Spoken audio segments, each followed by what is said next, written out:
Hello, it's Ashley here from Paper&Twine. I do hope everybody is well. I'm coming on with a couple of project shares for challenges today. Well, not challenges, but you know what I mean. So the first thing, I'm almost caught up with woollysteph art club. So I'm 3 pages behind. I've done 2. I've forgotten what the third one is actually. Here is my first one, which is paper weaving. Yes, I'll put on how I did it.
So interestingly enough, I was in a photography lesson and they were doing photo weaving, and I thought, oh, interesting. Anyway, you can see I really struggled. It was very fiddly and I haven't got enough of a contrast. I think for the actual facial features to pop more, I needed more of a contrast, but I used, just to save wasting paper, I used the same sheet of 8x8 from Hortensia, and I've just put curious looking because she is.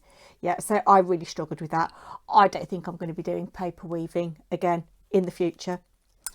And then the next page that I've just finished today is least favourite colour. Now, I really struggled with this because since taking part in both woollysteph art club and the ATC swap, I have a newfound love for all colours. I don't think there's a colour that I dislike. I like grey, I like silver, I like brown, I like orange, I like purple. And then I thought, well, what colours don't I wear?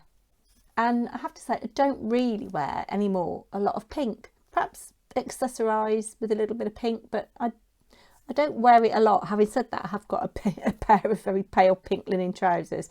But this is what I've done for least favourite colour. And I used a gel plate, a very small gel plate. It's not a very good quality one. To create a background in Spun Sugar and Kitsch Flamingo, and then I went in with this newish funky fossil stencil. I've just got to think about circles. I love circles of all sorts. And I went in with Kitsch Flamingo, pale colour, and picked raspberry. And then I went in with my favourite Alan Create little stamp set for little bits and pieces. And again, using picked raspberry, I stamped this little doodly stamp here, and this small rose stamp. I did that in second generation seedless preserves just for a pop of colour.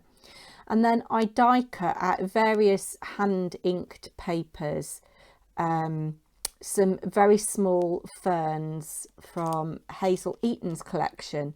They're really lovely, these little fern sprigs actually. It's a big die set. There's lots of different dies, and you can cut an aperture in the card as well.